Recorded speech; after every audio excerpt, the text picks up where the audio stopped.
سيئات أعمالنا من يهده الله فلا مضل له ومن يضلله فلا هادي له وأشهد أن لا إله إلا الله وحده لا شريك له وأشهد أن محمدًا عبده ورسوله أما بعد فإن خير الحديث كتاب الله وخير الهدي هدي محمد صلى الله عليه وسلم وشر الأمور محدثاتها وكل محدثة بدعة وكل بدعة ضلالة وكل ضلالة في النار فأعوذ بالله من الشيطان الرجيم بسم الله الرحمن الرحيم يا أيها الذين آمنوا اتقوا الله حق تقاته ولا تموتن إلا وأنتم مسلمون يا أيها الناس اتقوا ربكم الذي خلقكم من نفس واحدة وخلق منها زوجها وبث منهما رجالا كثيرا ونساء واتقوا الله الذي تساءلون به والأرحام إن الله كان عليكم رقيبا يا أيها الذين آمنوا اتقوا الله وقولوا قولا سديدا يصلح لكم أعمالكم ويغفر لكم ذنوبكم ومن يطع الله ورسوله فقد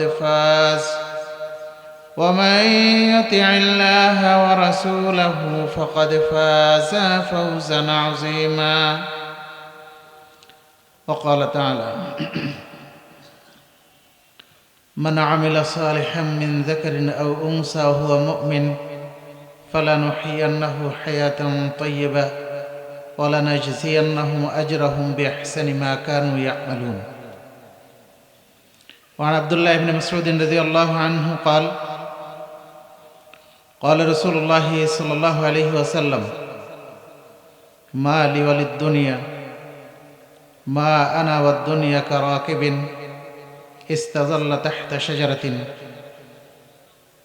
فراح ثم تركها রাহু তিরমিজি বিসনাদিন সাহিহিন। ঘাগরকান্দা কেন্দ্রীয় আহলাদিস জামি মসজিদের উদ্যোগে আয়োজিত চতুর্থ বার্ষিক ওয়াজ মাহফিলের আজকের এখানে উপস্থিত ওলামা একরাম, অত্র এলাকার গণ্যমান্য ব্যক্তিবর্গ, মঞ্চের সামনে উপবিষ্ট আমার প্রাণপ্রিয় এলাকাবাসী, পর্দার আড়ালের মা ও বোনেরা, আল্লাহর শুকরিয়া জ্ঞাপন করছি যিনি আমাদেরকে আজকের এই শীতার্ত পরিবেশে এই মহতী অনুষ্ঠানে উপস্থিত হওয়ার তৌফিক দান করেছেন। সেজন্য তার দরবারে আবারও শুকরিয়া জ্ঞাপন করছি, আলহামদুলিল্লাহ। মানবতার মুক্তির দিশারি নবী মুহাম্মদ সাল্লাল্লাহু আলাইহি ওয়াসাল্লাম এই ধরাধামে আবির্ভূত হয়েছিলেন মানুষকে সিরাতুল মুস্তাকিমে পরিচালিত করার জন্য। যে রাসূল আমাদের জন্য ইসলামের এই শাশ্বত জীবনাদর্শ রেখে গেছেন, আমরা তার প্রতি সংক্ষিপ্ত দুরূদ পেশ করছি, আল্লাহুম্মা সাল্লি আলাইহি। সুধী মণ্ডলী, ইসলাম মানবতার মুক্তির জন্য একমাত্র জীবনাদর্শ। মুমিন বিশ্বাস করে মুমিনের ইহকালীন জীবনই শেষ নয়, বরং এই জীবনের শেষে পরকালে তার জন্য একটা অনন্তকালের জীবন আছে। সেই জীবনে মুক্তির জন্য, সেই জীবনে নাজাত পাওয়ার জন্য, সেই জীবনে জান্নাতে যাওয়ার জন্যই তার সতত সাধনা। শীতেরই রাত্রে কষ্ট করে, বহু ব্যস্ততাকে পরিহার করে অনেক ভাইয়েরা, অনেক সুধীজন, মা বোনেরা আজকে এখানে উপস্থিত হয়েছেন দিনের কিছু কথা শোনার জন্য এবং সেগুলি নিজেদের ব্যক্তি জীবনে, পারিবারিক জীবনে, সামাজিক জীবনে, অর্থনৈতিক জীবনে, এমনকি জীবনের প্রত্যেকটি দিক ও বিভাগে সেগুলি আমল করার মাধ্যমে পরকালীন জীবনে নাজাত লাভ করা। দেখুন, এই শীতে মানুষ বিনা প্রয়োজনে ঘর থেকে বের হওয়ার চেষ্টা করে না, পারলে ঘরেই সব কাজ করে। কিন্তু আপনারা যারা আজকে এই শীতকে উপেক্ষা করে এখানে উপস্থিত হয়েছেন, আমরা তাদের জন্য দোয়া করব আল্লাহ যেন আপনাদের এই প্রচেষ্টাকে কবুল করেন, আপনাদের এই ত্যাগের বিনিময়ে কাল কিয়ামতের মাঠে জান্নাতুল ফেরদৌস দান করেন, আল্লাহুম্মা আমিন। ইসলাম মানবতার মুক্তির ধর্ম, কিন্তু ইসলাম মানুষ যদি যথাযথভাবে মানতে না পারে কিংবা ইসলাম যদি বুঝতে না পারে, তাহলে ইসলাম মানবতাকে মুক্তি দেবে না। আমাদের আজকের প্রধান আলোচক এই বিষয়ে ইনশাআল্লাহ আলোচনা করবেন, আমরা সেই দিকে যাব না। আমি আপনাদের সামনে দুটি বিষয়ে কথা বলতে চাই, যদিও আমার আলোচনা করার কথা না, আমি আপনাদের এলাকারই সন্তান, সুতরাং সেই হিসাবে দীর্ঘ আলোচনা আমি করব না। আমি দুটি বিষয় আপনাদের দৃষ্টি আকর্ষণ করব। একটা হলো, প্রত্যেকটি মুসলিম পরকালীন জীবনে নাজাতের জন্য ইবাদত করে, বিশেষ করে আর কিছু পারুক আর না পারুক সালাত তো আদায় করে, তাই না, নামাজ পড়ে। কিন্তু দেখুন, এই নামাজ আমাদের জীবনে কোনো প্রভাব সৃষ্টি করে না। প্রভাব সৃষ্টি করে?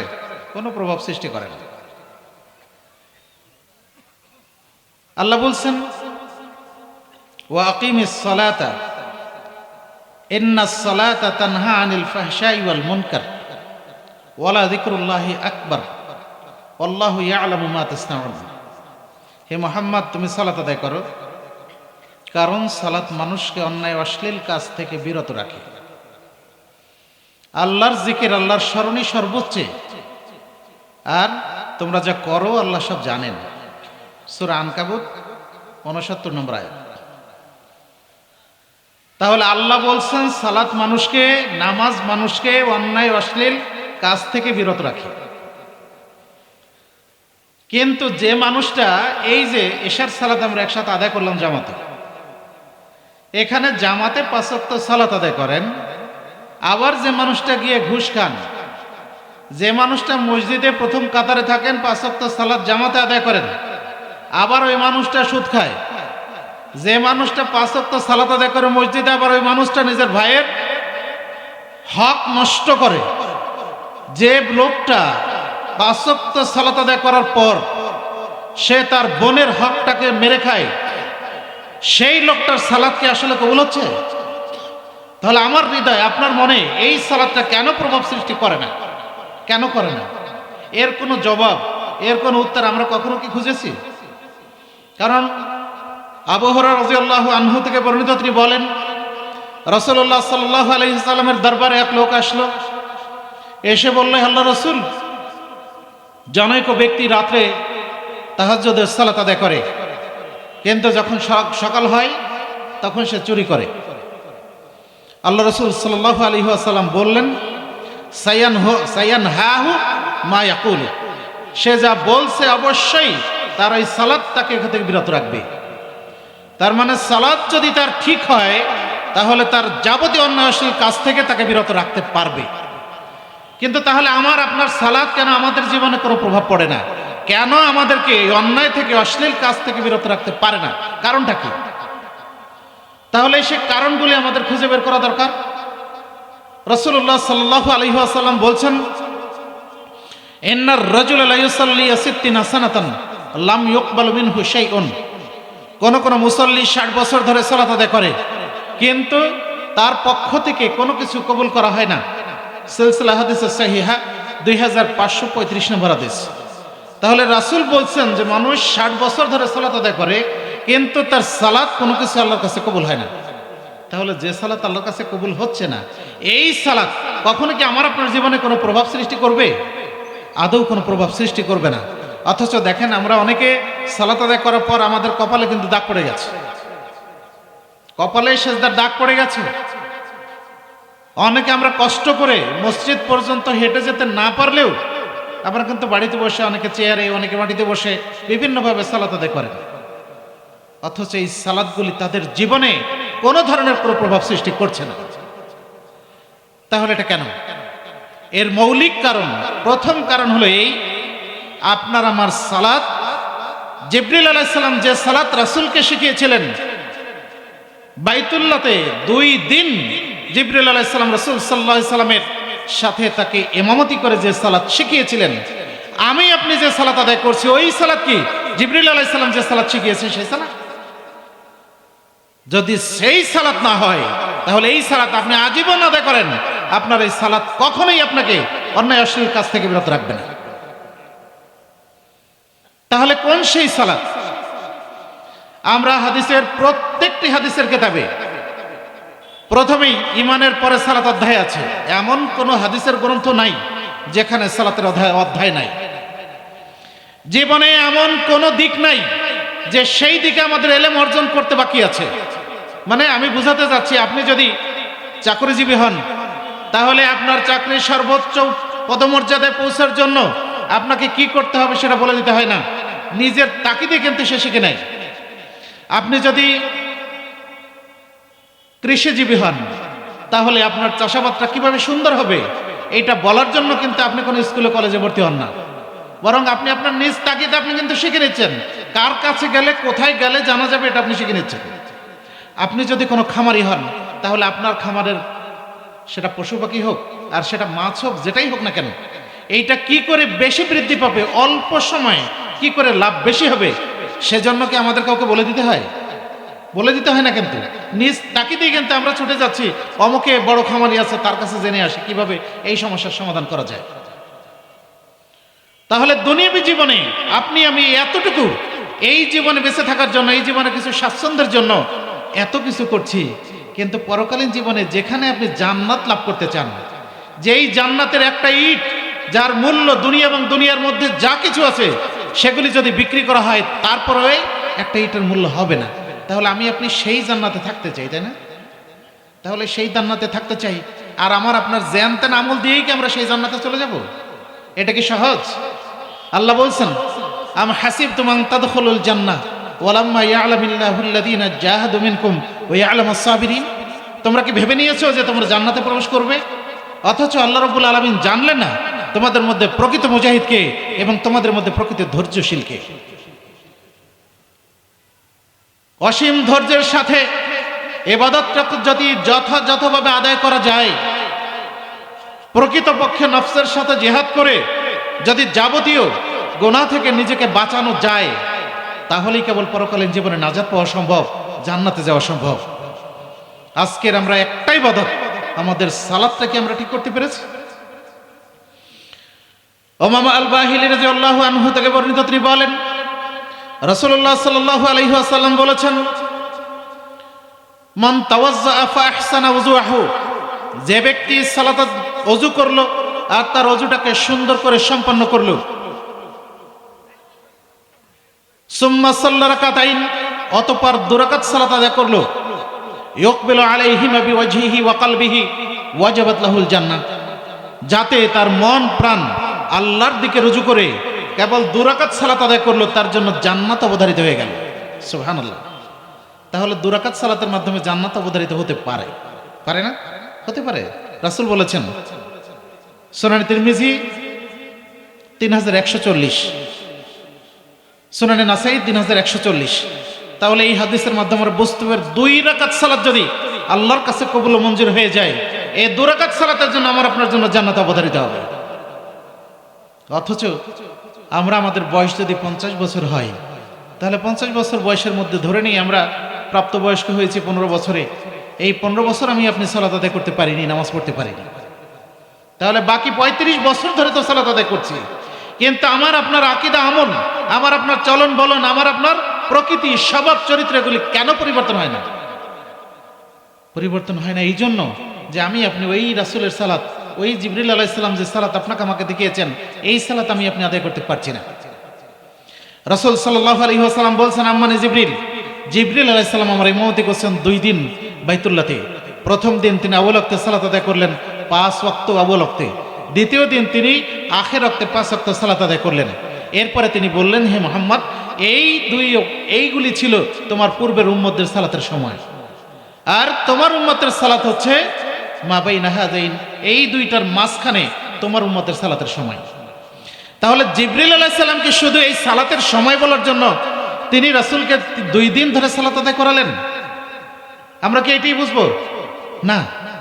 রাসূল সাল্লাল্লাহু আলাইহি ওয়াসাল্লাম কিভাবে তাকবীরে তাহরিমা করবেন, কিভাবে রুকু করবেন, কিভাবে দাঁড়াবেন, কিভাবে সিজদা করবেন, কিভাবে তিনি দ্বিতীয় বৈঠকে বসবেন, কিভাবে শেষ করবেন, প্রত্যেকটি বিষয় তিনি পুঙ্খানুপুঙ্খ রূপে রাসূলকে সালাত শিখিয়েছেন।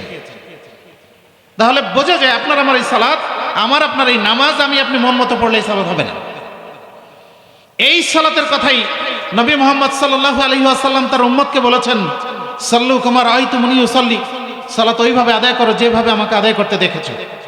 তাহলে আমরা তো রাসূলকে দেখিনি, কিন্তু রাসূলের যে হাদিসগুলি, এগুলি তো প্রত্যেকটি হাদিসের কিতাবে আছে, তার বাণীগুলি আছে, কিভাবে সালাত আদায় করেছেন এগুলি তো আছে। তাহলে সেইগুলি আমাদের দেখতে হবে। আসুন আমরা সেগুলি দেখি। রাসূল সাল্লাল্লাহু আলাইহি ওয়াসাল্লামের সাহাবী আবু হুরায়রা রাদিয়াল্লাহু আনহু তিনি বলছেন, একদিন আমি মসজিদে নববীতে বসে আছি রাসূল সাল্লাল্লাহু আলাইহি ওয়াসাল্লামের সাথে। তখন একটা লোক আসলো, এসে মসজিদে 2 রাকাত সালাত আদায় করলো। অতঃপর রাসূল সাল্লাল্লাহু আলাইহি ওয়াসাল্লামকে সালাম করলো। আল্লাহ রাসূল সাল্লাল্লাহু আলাইহি ওয়াসাল্লাম বললেন, ইরজি ফাসাল্লি ফাইন্নাকা লাম তুসাল্লি, তুমি ফিরে যাও আবার সালাত আদায় করো, কেননা তুমি সালাত আদায় করোনি। অথচ লোকটা 2 রাকাত নামাজ পড়ে এসে কিন্তু রাসূলকে সালাম করেছেন। রাসূল তাকে দেখেও বললেন যে না, তুমি ফিরে যাও আবার সালাত আদায় করো, কারণ তুমি সালাত পড়োনি।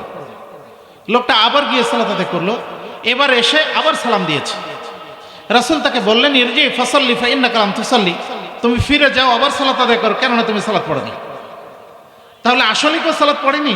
পড়েছে, কিন্তু সালাতটা রাসূল যেভাবে করতে বলেছেন এইভাবে হয়নি। লোকটা 3বার সালাত আদায় করে 3বারই রাসূলকে সালাম দিল। এবার বলল, রাসূল এক কথাই বললেন যে তুমি ফিরে যাও সালাত আদায় করো, কেননা তোমার সালাত হয়ে যাবে। 3য়বার যখন রাসূল তাকে এই কথা বললেন, তখন তিনি বললেন, হে আল্লাহর রাসূল, আমি এর চেয়ে সুন্দর করে সালাত আদায় করতে পারি না, আমি এর চেয়ে সুন্দর করে সালাত আদায় করতে আমি জানি না, সুতরাং আপনি আমাকে শিখিয়ে দেন। ফাআল্লিমনি, আল্লাহ রাসূল আপনি আমাকে শিখিয়ে দেন।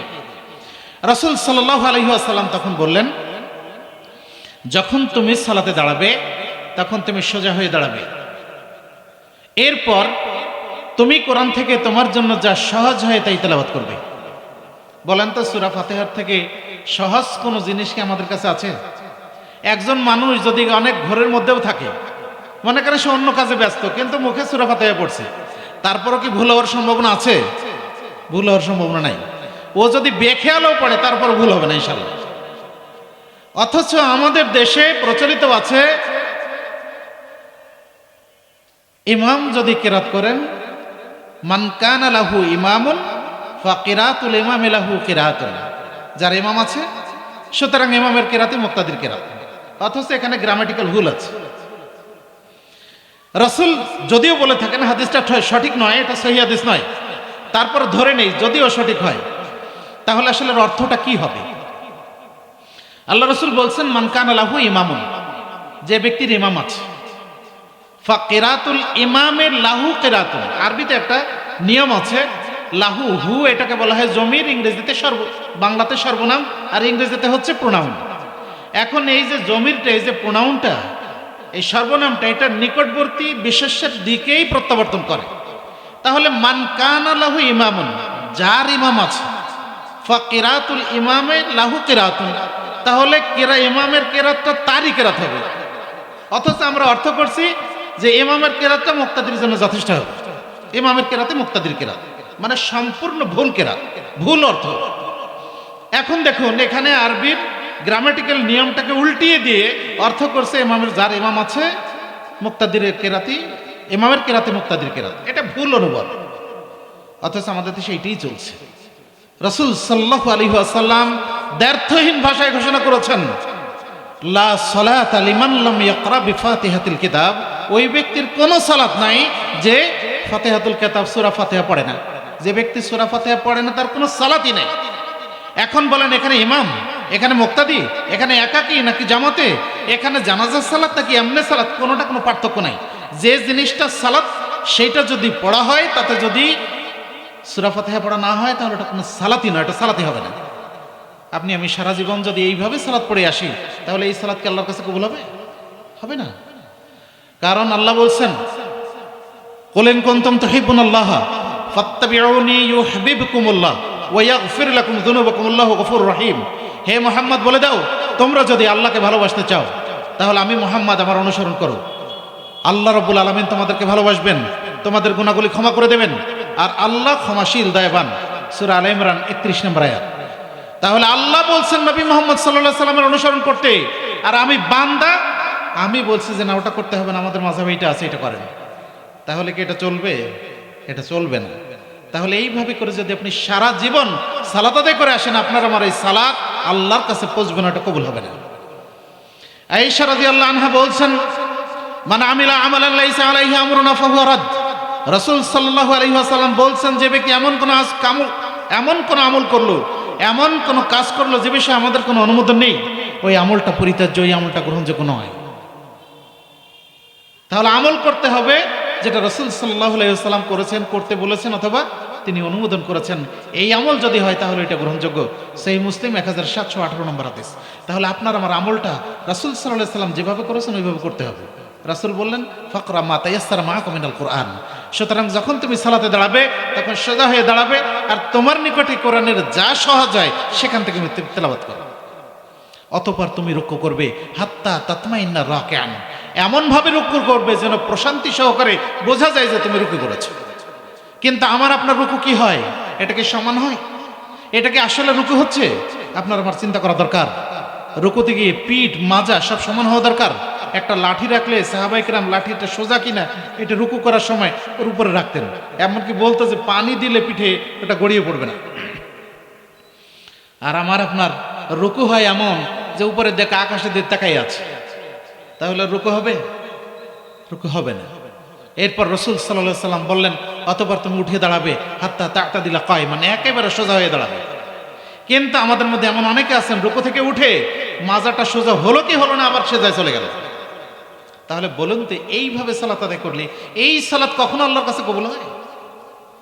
এরপর রাসূল সাল্লাল্লাহু আলাইহি ওয়াসাল্লাম বললেন অতঃপর তুমি সিজদা করবে হাত্তা তাতমাইন্না সাজিদান, তুমি প্রশান্তি সহকারে সিজদা করবে, যেটাকে সিজদা হিসাবে মনে হয় এইভাবে তুমি সিজদা করবে। আর সাহাবায়ে কেরাম বলছেন আল্লাহ রাসূল সাল্লাল্লাহু আলাইহি ওয়াসাল্লাম যখন সিজদা করতেন তখন আমাদের মনে হতো যে তিনি উঠতে ভুলে গেছেন। যখন তিনি উঠে বসতেন তখন আমরা মনে করতাম যে তিনি দ্বিতীয় সিজদা করতে ভুলে গেছেন। যখন তিনি রুকু করতেন আমরা মনে করতাম রাসূল রুকু থেকে উঠতে ভুলে গেছেন। আর আমাদের সালাতের অবস্থা হচ্ছে এই যে 3 বার সুবহান রাব্বিয়াল আযীম রুকুতে বলতে হবে, আর 3 বার সুবহান রাব্বিয়াল আলা সিজদাতে বলতে হবে। আচ্ছা বলেন তো এই 3 বার বলতে গেলে কয় সেকেন্ড সময় লাগে? 3 বার আপনি যদি বলতে চান কয় মিনিট কয় সেকেন্ড সময় লাগবে? মিনিট বাদ দিলাম, কয় সেকেন্ড সময় লাগবে? আর 3 বার বলতে তো অন্তত আপনার 3 দরকানি 6 সেকেন্ড সময় তো লাগবে, লাগবে না? তাহলে আপনার যে সালাত শেষ হয়ে যাচ্ছে 4 রাকাত সালাত 3 মিনিটে, আপনি কখনোই 3 বার বললেন। সুতরাং এই সালাত কখনো আপনি সারা জীবন আদায় করলে এই সালাত কখনো আপনাকে জান্নাতে নিয়ে যাবে না। আর এই সালাতের মধ্যে কখনো আপনার আচরণ কখনো পরিবর্তন হবে না। রাসূল সাল্লাল্লাহু আলাইহি সাল্লামের এই হাদিস আপনি দেখুন সহিহ বুখারীর 753 নম্বর হাদিস, 757 নম্বর হাদিস আপনি খুলে দেখবেন, সহিহ বুখারীতে আছে। এরপর রাসূল সাল্লাল্লাহু আলাইহি সাল্লাম বললেন অতঃপর তুমি উঠে বসবে এবং তুমি সোজা হয়ে বসবে।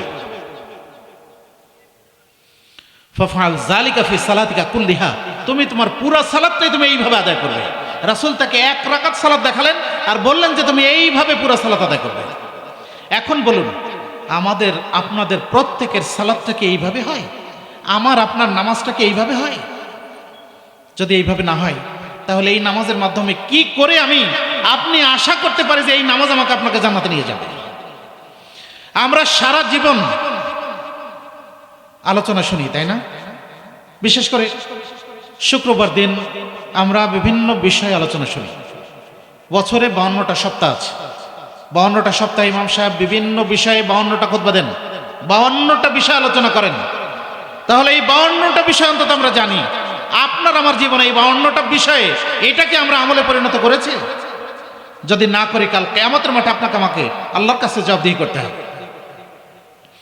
আব্দুল্লাহ ইবনে মাসউদ রাদিয়াল্লাহু আনহু থেকে বর্ণিত, তিনি বলেন রাসূলুল্লাহ সাল্লাল্লাহু আলাইহি ওয়াসাল্লাম বলেছেন, লা তাযুলু কদমা ইবনু আদম হাত্তা ইউসআলা আন খামসিন, আন আমরিহি ফীমা আফনাহু ওয়া আন শাবাবিহি ফীমা আবলাহু ওয়া আন মালিহি মিন আইনা ইকতাসাবাহু ওয়া ফীমা আনফাকাহু ওয়া মাযা আমিলা ফীমা আলিমা। রাসূল সাল্লাল্লাহু আলাইহি ওয়াসাল্লাম বলছেন, আদম সন্তান তার রবের সামনে থেকে ততক্ষণ পর্যন্ত সরতে পারবে না যতক্ষণ পর্যন্ত তাকে 5টি প্রশ্ন করা না হবে। প্রথম প্রশ্ন হচ্ছে আন মালিহি ওয়া আন উমরিহি ফীমা আফনাহু, তার জীবনকাল সম্পর্কে, জীবনটা কোথায় ব্যয় করেছে। দ্বিতীয় প্রশ্ন ওয়া আন শাবাবিহি ফীমা আবলাহু, তার যৌবনকাল সম্পর্কে, যৌবনকালটা কোথায় খরচ করেছে। সুতরাং যৌবনকালে মানুষ ইবাদত বন্দেগী করে না সাধারণত, তাই না? যত অকাম, যত অন্যায় অনাচার যৌবনকালেই মানুষ করে, ইল্লা মাশাআল্লাহ, আল্লাহ যাদেরকে তৌফিক দেন বেঁচে থাকার। তাহলে যৌবনকালে প্রশ্ন উত্তর দিতে হবে। 3 এবং 4 নম্বর প্রশ্ন হলো আন মালিহি মিন আইনা ইকতাসাবাহু ওয়া ফীমা আনফাকাহু, তার সম্পদ সম্পর্কে কোথা থেকে অর্জন করেছে আর কোথায় ব্যয় করেছে। সর্বশেষ প্রশ্ন হলো মাযা আমিলা ফীমা আলিমা, সে যা জেনেছে সে অনুযায়ী কতটুকু আমল করেছে। তাহলে আপনাকে আমাকে প্রশ্ন করা হবে, শুক্রবারে খুতবা শুনেছো, তুমি সেখান থেকে জ্ঞান অর্জন করেছো, বলো তো তুমি কতটুকু আমল করেছো। আমার আপনার উত্তর দেওয়ার প্রস্তুতি আছে তো? হয়তো আমরা বলবো যে আমরা মাদ্রাসায় পড়িনি, আমরা কোরআন হাদিস পড়িনি। তাহলে কোরআন হাদিস পড়িনি, আমার আপনার প্রত্যেকের পকেটে দেখেন লেখাপড়া জানে না, অথচ কিন্তু একটা স্মার্টফোন আছে না? লেখাপড়া কিন্তু জানে না, তারপরে এটা একটা আছে। তা আপনি তো ইচ্ছা করলে এখানে ওই লারেলাপ্পা গান না শুনে আপনি তো এখানে সালাতের নিয়মটা দেখতে পারেন, আপনি তো এখান থেকে একটা কোরআনের আয়াত শুনতে পারেন, আপনি তো এখান থেকে একটা হাদিস পড়তে পারেন। কিন্তু মানুষের প্রবণতা এতই খারাপ যে মানুষ এইগুলি করবে না। মানুষ কি করবে জানেন? এগুলিতে সব, এই যে আগে তো আমাদের এলাকায় সিনেমা হল ছিল না, কাজী মন্টু সিনেমা হল না ছিল না, এখন তো ওখানে যাওয়া লাগে না, আর ওটা নাইও, এখন ওটা যাওয়া লাগে না। এখন সবার পকেটে পকেটে সিনেমা হল আছে, ল্যাপের তলে বসে আর তোষকের ভিতরে, মানে তোষকের উপরে শুয়ে কম্বলের নিচে বসে এগুলি সব দেখা যায়। অথচ আল্লাহর এই নিয়ামত, আপনি আমি এটাকে ভালো কাজে ব্যয় করি না। আপনাকে আমাকে আল্লাহর কাছে জবাবদিহি করতে হবে। আপনি ইচ্ছা করলে এখান থেকে আপনি ভালো ভালো জিনিস জানতে পারতেন, শিখতে পারতেন। আল্লাহ বলছেন, ওয়ালাকাদ জারা'না লিজাহান্নামা কাসীরাম মিনাল জিন্নি ওয়াল ইনস লাহুম কুলুবুন লা ইয়াফকাহুনা বিহা ওয়া লাহুম আ'য়ুনুন লা ইউবসিরুনা বিহা ওয়া লাহুম আযানুন লা ইয়াসমাউনা বিহা উলাইকা কাল আনআম বাল হুম আযাল ওয়া উলাইকা হুমুল গাফিলুন। অনেক মানুষ এবং জিনকে আমি জাহান্নামের জন্য তৈরি করেছি, তাদের অন্তর আছে কিন্তু তারা চিন্তা করে না। লাহুম কুলুবুন লা ইয়াফকাহুনা বিহা, অন্তর আছে চিন্তা করে না। ওয়া লাহুম আ'য়ুনুন লা ইউবসিরুনা বিহা, চোখ আছে কিন্তু দেখে না। ওয়া লাহুম আযানুন লা ইয়াসমাউনা বিহা, কান আছে কিন্তু শোনে না। উলাইকা কাল আনআম, তারা চতুষ্পদ জন্তুর মতো। বাল হুম আযাল, বরং তার চেয়েও পথভ্রষ্ট। ওয়া উলাইকা হুমুল গাফিলুন, তারাই হচ্ছে উদাসীন, দিন সম্পর্কে গাফেল, আল্লাহর ইবাদত সম্পর্কে, আল্লাহর বিধিবিধান সম্পর্কে গাফেল। তাহলে আমাদের অবস্থাটা কি হবে? আজকে মানুষ যেটা করার দরকার সেটা করে না। চোখ আল্লাহ দিয়েছেন আল্লাহর বিধান জানার জন্য, দেখার জন্য, বোঝার জন্য, আর সেটা দিয়ে হক বাতিল পার্থক্য করে সেটা আমল করার জন্য। কান দিয়েছেন হক শোনার জন্য, বাতিলটাকে বাদ দেওয়ার জন্য। কিন্তু মানুষ তার উল্টাটা করে, হক বাদ দেয়, বাতিলটা শোনে। তাহলে এই জন্য কি আল্লাহর কাছে জবাবদিহি করতে হবে না? অবশ্যই আপনাকে আল্লাহর কাছে জবাবদিহি করতে হবে। যেটা বলছিলাম যে আমি আপনি এটার মাধ্যমে কি করে আমার আপনার সালাতটা সঠিক হতে পারে, আমি আপনি কিন্তু মোবাইল থেকে জেনে নিতে পারি, কিন্তু সেই সুযোগটা আমাদের অনেকেরই হয় না। আমরা আল্লাহর কাছে দোয়া করব, আল্লাহ যেন আমাদেরকে সুযোগ করে দেন, যাতে করে আমার আপনার ইবাদতটা অন্তত আল্লাহর কাছে কবুল হয়, পরকালীন জীবনে যেন একটা নাজাতের ওসিলা হয়। সেই জন্য আমরা আল্লাহর কাছে দোয়া করবো, আল্লাহুম্মা আমিন। বলছিলাম রাসূল সাল্লাল্লাহু আলাইহি ওয়াসাল্লামের এই সাহাবীকে রাসূল তিনবার বললেন, তোমার সালাত হয়নি, ইরজি ফাসাল্লি ফাইন্নাকা লাম তুসাল্লি, চলে যাও তুমি সালাত আদায় করো, কেননা তুমি সালাত পড়োনি। সুনান আবু দাউদ 730 নম্বর হাদিস। রাসূল সাল্লাল্লাহু আলাইহি ওয়াসাল্লামের সাহাবী 10 জন সাহাবী উপস্থিত, সেখানে আবু কাতাদা রাদিয়াল্লাহু আনহু তিনিও ছিলেন। সেখানে জনৈক সাহাবাই, তখন সাহাবা একরাম বলছেন যে তুমি কি আমাদের চেয়ে বেশি জানো রাসূলের সালাত সম্পর্কে? তখন তিনি বললেন যে দেখেন, আমি আপনাদের সম্পর্কে বেশি জানি না, তবে আমি আশা করি যে আপনাদের চেয়ে বেশি সময় আমি রাসূলের সাথে কাটিয়েছি এবং আপনাদের চেয়ে বেশি আমি রাসূলের সালাতটা দেখেছি। সুতরাং এই জন্য আমি দাবি করছি যে আমি আপনাদেরকে রাসূলের সালাত এটা আপনাদের সামনে পেশ করব। তখন তারা বলছেন যে ঠিক আছে বলো। এবার তিনি বললেন যে রাসূল সাল্লাল্লাহু আলাইহি ওয়াসাল্লাম তিনি নির্দেশ দিয়েছেন, যখন তোমরা সালাত আদায় করবে, যখন তোমরা সালাতে দাঁড়াবে, তখন তোমরা তাকবীরে তাহরিমা বলবে, ইউহাদি বিহি মানকিবাইহি, দুই হাত এই কাঁধ বরাবর উঠাবে। কোথায়? কাঁধ বরাবর উঠাবে। অন্য হাদিসে কান বরাবর আছে, কানের লতি পর্যন্ত, কিন্তু এরকম না, মাথার উপরে না। আপনি যদি এইভাবে করেন তাহলে মাথার উপরে যাবে তো, তাই না? এইভাবে করলে মাথার উপরে যাবে, কিন্তু হয় কান বরাবর আর না হলে কাঁধ বরাবর। এই হাদিসে কাঁধ বরাবর কথা আছে। সুনানে আবু দাউদ 730 নম্বর হাদিস। রাসূল বললেন যখন সালাতে দাঁড়াবে তখন তাকবীরে তাহরিমা বলবে এবং তোমার দুই হাত কাঁধ বরাবর উঠাবে। এরপর তুমি তোমার হাত দুটাকে বুকের উপর বাঁধবে, অতঃপর তুমি কোরআন থেকে তেলাওয়াত করবে তোমার জন্য যা সহজ হয়। এরপরে তুমি রুকু করবে, রুকু থেকে উঠে তুমি সোজা হয়ে দাঁড়াবে, অতঃপর তুমি তোমার দুই হাত উত্তোলন করবে এবং কাঁধ বরাবর উঠাবে। তাহলে অনেকে যে দাবি করেন শুধু তাকবীরে তাহরিমার সময় হাত উঠাতে হয়, অন্য সময় নয়, এই কথাটা ভুল। বরং রাসূল সাল্লাল্লাহু আলাইহি সাল্লাম তাকবীরে তাহরিমা এবং অন্যান্য সময় বলছেন, আমি হাদিসটা বলছি। এরপরে বললেন এরপরে তুমি রুকু করবে, রুকু থেকে উঠে দাঁড়াবে এবং সেখানেও তুমি তোমার হাত দুটি কাঁধ বরাবর উঁচু করবে। এরপরে তুমি সোজা হয়ে দাঁড়াবে, অতঃপর তুমি সেজদা করবে, সেজদায় গিয়ে তুমি সোজাভাবে সেজদা করবে, অতঃপর তুমি উঠে বসবে এবং সোজা হয়ে বসবে। এরপর তুমি দ্বিতীয় সেজদা করবে, দ্বিতীয় সেজদাও তুমি যথাযথভাবে করবে। এরপর তুমি উঠে বসবে, উঠে দাঁড়াবে, এরপরে তুমি তোমার বুকের উপর হাত বাঁধবে। অতঃপর যখন তুমি সালাত শেষ করবে, দ্বিতীয় বৈঠকে রাসূল সাল্লাল্লাহু আলাইহি সাল্লাম বললেন যে তোমার বাম পা তুমি বিছিয়ে বসবে আর ডান পাটা খাড়া রাখবে। যখন তুমি দ্বিতীয় রাকাত শেষ করে উঠে দাঁড়াবে তখন তুমি তাকবীরে তাহরিমা এভাবে করবে, দুই হাত কাঁধ বরাবর উঠাবে। এরপরে তুমি তোমার সালাত সম্পূর্ণ সালাতে এইভাবে আমল করবে। যখন শেষ বৈঠকে বসবে তখন তুমি বাম পাটা ডান পার নিচ দিয়ে বের করে দেবে আর নিতম্বের উপরে বসবে। এটাকে বলা হয় তাওয়াররুক করা, এটাকে বলা হয় তাওয়াররুক করা। বাম পাটা ডান পার নিচ দিয়ে বের করে দেওয়া আর বাম নিতম্বের উপরে বসা, এটাকে তাওয়াররুক বলে হাদিসের ভাষায়। রাসূল এইভাবে যখন সাহাবী বললেন তখন 10 জন সাহাবী উপস্থিত, তারা বললেন সাদাক্তা, তুমি ঠিক বলেছ, তুমি সত্য বলেছ। তাহলে এই সমস্ত হাদিসগুলো আমাদের সামনে থাকার পরেও আমার আপনার সালাত যদি রাসূল সাল্লাল্লাহু আলাইহি সাল্লামের দেখানো পদ্ধতিতে না হয়, তাহলে এই সালাত কি আল্লাহর কাছে কবুল হবে? তাহলে যে সালাত আল্লাহর কাছে কবুল হয় না, এই সালাত আপনার আমার জীবনে কোনো পরিবর্তন, কোনো প্রভাব এটা সৃষ্টি করতে পারে না। এই সালাত কোনোদিনও আপনার জীবনে কখনো প্রভাব সৃষ্টি করবে না। সুতরাং সালাতটাকে সালাতের মতো আদায় করতে হবে। হাদিসে জিবরিল, সহিহ মুসলিমের 8 নম্বর হাদিস, সহিহ বুখারীর 49 নম্বর, সহিহ বুখারীতে এসেছে এবং মিশকাতের 49 নম্বর হাদিস। রাসূলুল্লাহ সাল্লাল্লাহু আলাইহি ওয়াসাল্লামের কাছে জিবরিল আসলেন, এসে রাসূল সাল্লাল্লাহু আলাইহি ওয়াসাল্লামকে বিভিন্ন বিষয়ে তাকে প্রশ্ন করলেন। তার মধ্যে একটা প্রশ্ন ছিল, আখবিরনি ইয়া মুহাম্মদ মাল ইহসান, হে মুহাম্মদ তুমি আমাকে বলো ইহসান কাকে বলে? রাসূলুল্লাহ সাল্লাল্লাহু আলাইহি ওয়াসাল্লাম তখন বললেন, তা'বুদুল্লাহ কাআন্নাকা তারাহু ওয়া ইল্লাম তাকুন তারাহু ফাইন্নাহু ইয়ারাক। তুমি সালাত এইভাবে আদায় করবে যেন তুমি আল্লাহকে দেখছো। যদি তোমার পক্ষে এটা সম্ভব না হয় তাহলে তুমি সালাত এইভাবে আদায় করবে যেন আল্লাহ তোমাকে দেখছেন। তাহলে বলেন তো, উপজেলা চেয়ারম্যান উনি যদি আমার পাশে দাঁড়িয়ে সালাত আদায় করেন তাহলে আমার সালাতের পদ্ধতিটা কেমন হবে?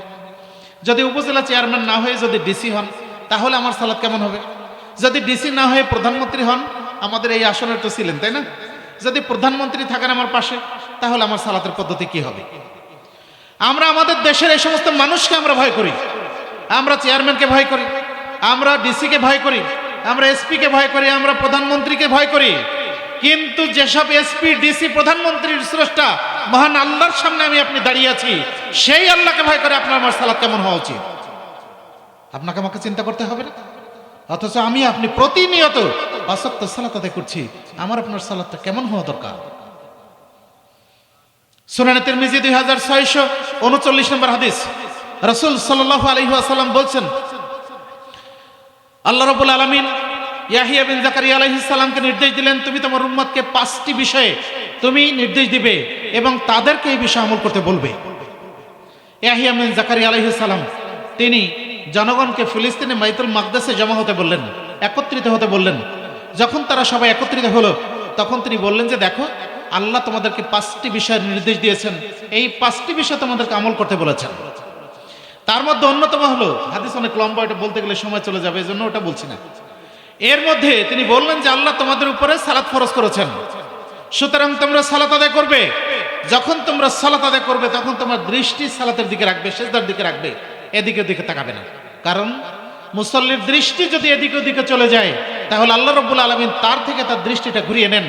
সুতরাং তুমি দৃষ্টি সালাতের সিজদার স্থানে রাখবে। এখন বলুন তো, আমি আপনি যখন সালাত আদায় করি আমার আপনার দৃষ্টি কোথায় থাকে? আমার আপনার দৃষ্টি থাকবে। এখন তো মসজিদে এমন ট্র্যাডিশন শুরু হয়েছে যে মসজিদের সামনে একদিকে বাইতুল্লাহর টাইলস আছে, সুন্দর মানে সুন্দর টাইলস, আর একদিকে মসজিদে নববীর সুন্দর টাইলস আছে। আচ্ছা বলুন তো, আমরা কি বাইতুল্লাহ মসজিদে নববীর পূজা করি? কোন মুসলমান কি বাইতুল্লাহর মসজিদে নববীর পূজা করে? কোশ্চেন কালো না, এটা আল্লাহর নির্দেশ যে তোমরা বাইতুল্লাহ থেকে ফিরে সালাত আদায় করো। এই জন্য বাইতুল্লাহ থেকে ফিরে সালাত আদায় করি। তাছাড়া আমরা বাইতুল্লাহর পূজা করি না, আমরা এই কাবা শরীফের পূজা করি না, বরং আমরা আল্লাহর পূজা করি, ওই দিকে ফিরে আল্লাহর ইবাদত করি। ওমর রাদিয়াল্লাহু আনহু তিনি একদিন হাজরা আসাদকে বলছেন, হাজরা আসাদ, আমি জানি তুমি একটা পাথর, তোমার কোনো উপকার করার কোনো ক্ষমতা নাই, তোমার কোনো ক্ষতি করার ক্ষমতা নাই। আমি যদি নবী মুহাম্মদ সাল্লাল্লাহু আলাইহি সাল্লামকে না দেখতাম যে তোমাকে চুমা দিয়েছেন, তাহলে আমিও তোমাকে চুমা দিতাম না। তাহলে বলুন তো, হাজরে আসাবাদ এটা কেন মানুষ চুমা দেয়? এটা রাসূল সাল্লাল্লাহু আলাইহি সাল্লামের সুন্নাত হিসেবে চুমা দেয়। আল্লাহর নির্দেশ বাইতুল্লাহর দিকে সালাত আদায় করা, সেজন্য আমরা বাইতুল্লাহর দিকে সালাত আদায় করি। কিন্তু আমি আপনি এখন এই হিন্দুদের মতো দেখা দেখি, তারা যখন দেবদেবীর সামনে রেখে পূজা করে, আপনি আমি ওকে শুরু করে দিলাম। এটা কি আশ্চর্য! এটা তো আমার পূজার বিষয় নয়। যিনি আমার উপাসনা পাওয়ার যোগ্য তিনি হচ্ছেন আমার আল্লাহ। আর বাইতুল্লাহর দিকে ফিরে সালাত আদায় করা আল্লাহর নির্দেশ, সেজন্য আমি ওদিকে ফিরে সালাত আদায় করি। কিন্তু এমন সুন্দর টাইলস আপনার মসজিদে সামনে মেহরাবে লাগাবেন যে টাইলসের কারণে একজন মুসল্লি তার দৃষ্টি সিজদার দিকে রাখাই কঠিন। তাহলে যে সব লোকেরা এইসব টাইলস লাগিয়ে মুসল্লির দৃষ্টিকে তার সিজদার দৃষ্টি থেকে তুলে নিয়েছেন, ফিরিয়ে দিচ্ছেন, তারাই জন্য দায়ী হবেন। তার সালাত নষ্ট হলে ওই সমস্ত মানুষের জন্য দায়ী হবেন। সুতরাং আপনাকে আমাকে সাবধান হতে হবে। মসজিদের সামনে এমন কোনো জিনিস থাকবে না যাতে মুসল্লির দৃষ্টি অন্যদিকে চলে যেতে পারে। প্রসঙ্গ বলছিলাম যে ইয়াহিয়া বিন জাকারিয়া আলাইহিস সালামকে রাসূল সাল্লাল্লাহু আলাইহি সাল্লাম বলছেন যে আল্লাহ নির্দেশ দিলেন, তুমি তোমার উম্মতকে বলো যে তোমরা সালাত আদায় করো, আর সালাতের সময় তোমার দৃষ্টি সিজদার দিকে রাখবে, এদিকে ওদিকে তাকাবে না। তাহলে আপনার আমার দৃষ্টি সিজদার দিকে থাকবে, এদিকে ওদিকে তাকানো চলবে না। শুধু একবার যখন আপনি তাশাহুদ পড়বেন, যদি 4 রাকাত বিশিষ্ট সালাত হয় তাহলে দ্বিতীয় বৈঠকে, আর শেষ বৈঠকে যখন তাশাহুদ পড়বেন তখন শুধু দৃষ্টি এই আঙ্গুলে ইশারা করবেন, তখন এদিকে তাকানো হবে, আর সর্বক্ষণিক আপনার দৃষ্টি সিজদার দিকে থাকবে। বলুন তো আমাদেরকে এইভাবে থাকে? বলবেন এত ছোটখাটো বিষয়। এই ছোটখাটো বিষয় তো আপনাকে আমাকে সালাত থেকে অন্য দিকে নিয়ে চলে যাচ্ছে। সুতরাং গুরুত্বপূর্ণ বিষয় থেকে আমার এই ছোটখাটো বিষয় আপনাকে আমাকে বাধা সৃষ্টি করছে, আড়াল তৈরি করে দিচ্ছে, আমার সালাতটা যেন কবুল না হয়। রাসূল সাল্লাল্লাহু আলাইহি ওয়াসাল্লাম বললেন, আল্লাহ বলছেন, ইন্নী খলাকতু ইবাদি হানাফা, আমি আমার বান্দাদেরকে একনিষ্ঠ করে সৃষ্টি করেছি। ফাইন্নাহু জাআতহুমুশ শাইতান, অতঃপর তাদের নিকে শয়তান আসে। ফাজতালাতহুম আন দীনিহিম, অতঃপর তাদেরকে তাদের দিন থেকে দূরে সরিয়ে দেয়।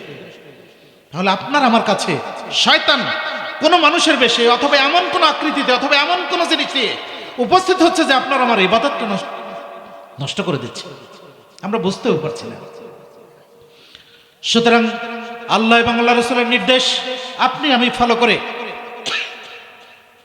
যদি ওইভাবে সালাত আদায় করতে পারি, তাহলে এই 2 রাকাত সালাত অবশ্যই আপনার আমার জন্য জান্নাত অবধারিত করে দেবে, তাই না? অবশ্যই অবধারিত করে দেবে। তাহলে বলছিলাম যে রাসূল সাল্লাল্লাহু আলাইহি সাল্লাম বললেন, ইবাদত এইভাবে করবে যেন তুমি আল্লাহকে দেখছো। যদি সেটা সম্ভব না হয় তাহলে তুমি মনে করবে যে আল্লাহ তোমাকে দেখছেন। রাসূলুল্লাহ সাল্লাল্লাহু আলাইহি ওয়াসাল্লামের হাদিস।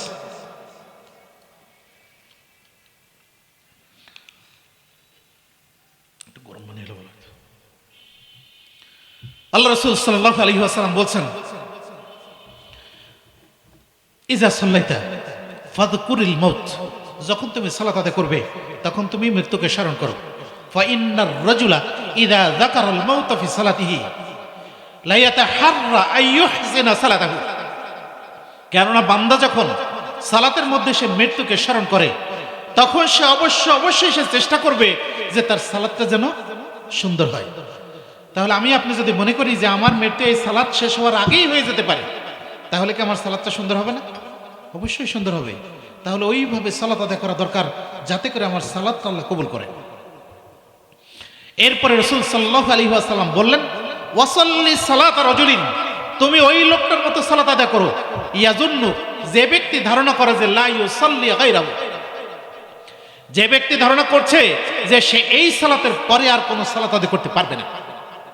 তাহলে তুমি ওই লোকটার মতো সালাত আদায় করো যে লোকটা ধারণা করছে যে এই সালাতের পরে আর সে অন্য কোনো সালাত আদায় করতে পারবে না, মানে এটাই তার জীবনের শেষ সালাত। তাহলে আমি আপনি যদি ওইভাবে সালাত আদায় করি, ওইভাবে যদি নামাজ পড়ি, নামাজটা সুন্দর হবে না? অবশ্যই নামাজটা সুন্দর হবে। সুতরাং আপনার আমার সালাতটা আল্লাহর কাছে কবুল এবং মঞ্জুর হওয়ার জন্য এই পদ্ধতিগুলো অবলম্বন করা দরকার। যত কিছুই হোক না কেন, রাসূলের সুন্নাত অনুযায়ী আমরা সালাত আদায় করব। আমি সালাত কেন আদায় করি? আল্লাহ রাসূল সাল্লাল্লাহু আলাইহি ওয়াসাল্লাম বললেন যে তুমি সালাত এইভাবে আদায় করো যেন তুমি আল্লাহকে দেখছো, অথবা যদি সেটা সম্ভব না হয় তাহলে তুমি মনে করো যে আল্লাহ তোমাকে দেখছেন। তাহলে আল্লাহ আমাকে দেখছেন এই বিশ্বাস যদি থাকে, সালাতের মধ্যে কি আর শরীর চুলকানো যাবে? সালাতের মধ্যে কি আর আকাশের দিকে তাকিয়ে থাকা যাবে? সালাতের মধ্যে কি অন্য মুসাল্লি কি করলে এটা দেখা সম্ভব হবে? হবে না। সুতরাং আপনার আমার সালাতটা ওইভাবে হওয়া দরকার। 3 নম্বর বিষয়, আল্লাহ বলছেন,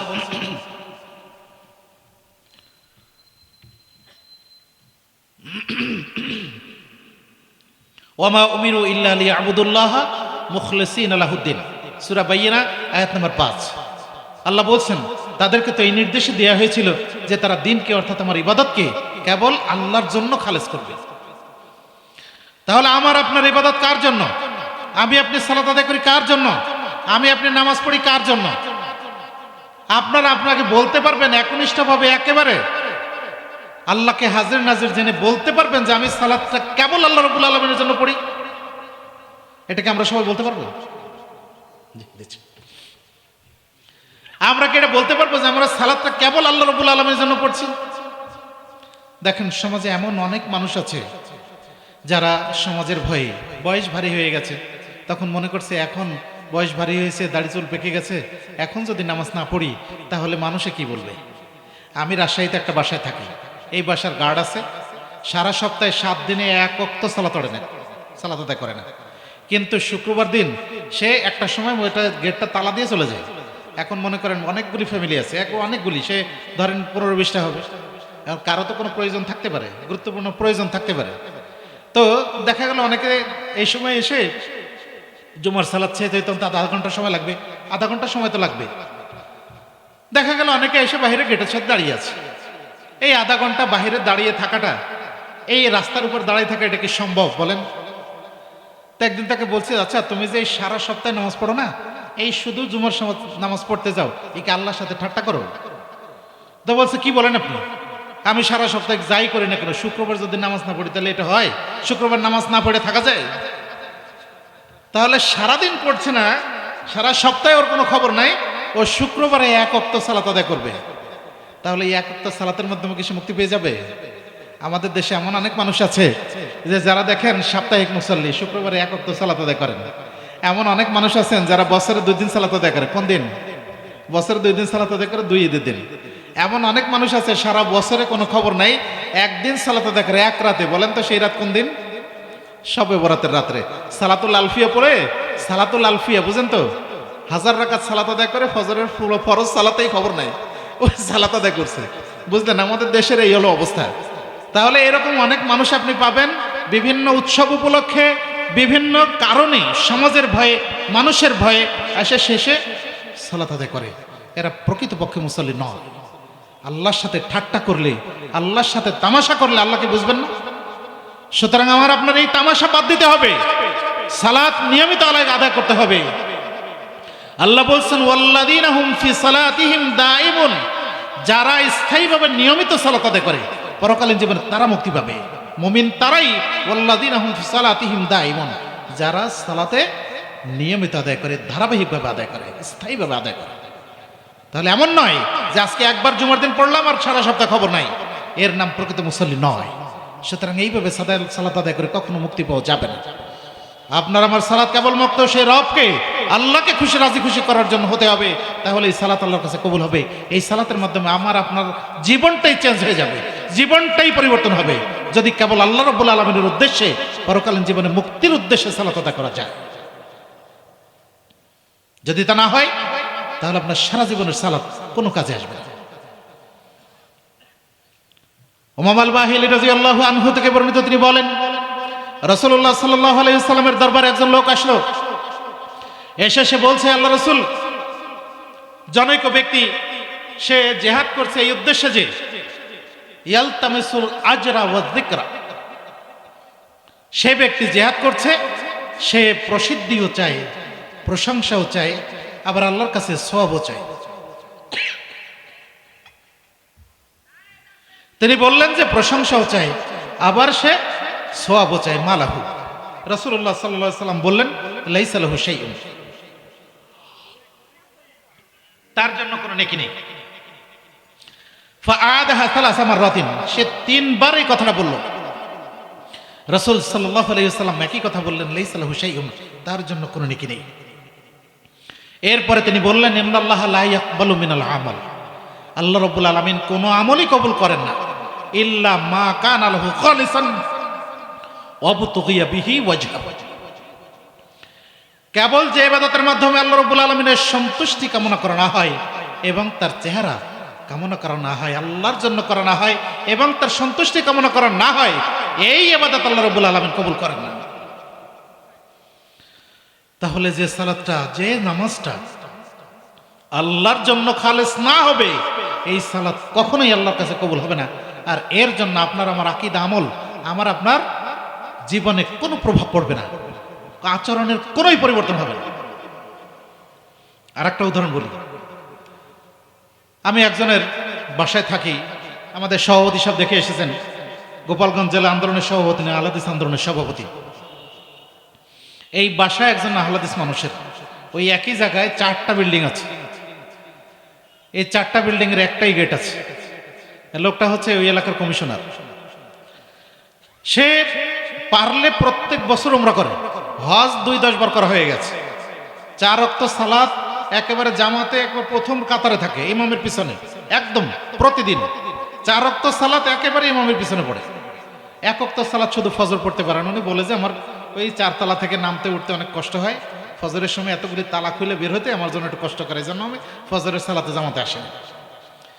কিন্তু এই লোকটার মুখটা যে এত খারাপ, মানে এত অশ্লীল ভাষায় গালাগালি করে। ওনার যারা কর্মচারী আছে, আমি কোনো একদিন একটা কারণে গিয়েছিলাম, যে দেখছি যে উনি এরকম কর্মচারীকে গালি দিলেন, একবার অশ্রাব্য ভাষায়। আমি তারপর থেকে মনে হয় এই 5 বছর হয়ে যাবে মনে ওখানে যাই না।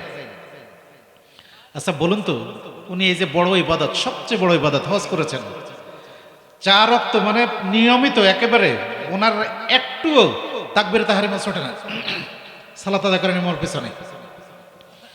অথচ তার এই জিনিসটা পরিবর্তন হয়নি, যে সে মানুষ অশ্লীল ভাষা ব্যবহার করে, পরিবর্তন হয়নি। বলেন তো তার ইবাদত কবুল হয়? নিশ্চয়ই কোনো না কোনো কারণ আছে যে তার ইবাদত কবুল হচ্ছে না। তাহলে আপনার আমার ভিতরে এমন যদি কোনো কারণ থাকে যে কারণে আমার আপনার সালাতটা বাতিল হচ্ছে, সেই জন্য আপনার আমার জীবনে কোনো পরিবর্তন, কোনো প্রভাব ইবাদত সৃষ্টি করবে না। এই সালাত আপনার আমার জীবনে কোনো প্রভাব সৃষ্টি করবে না যদি সালাত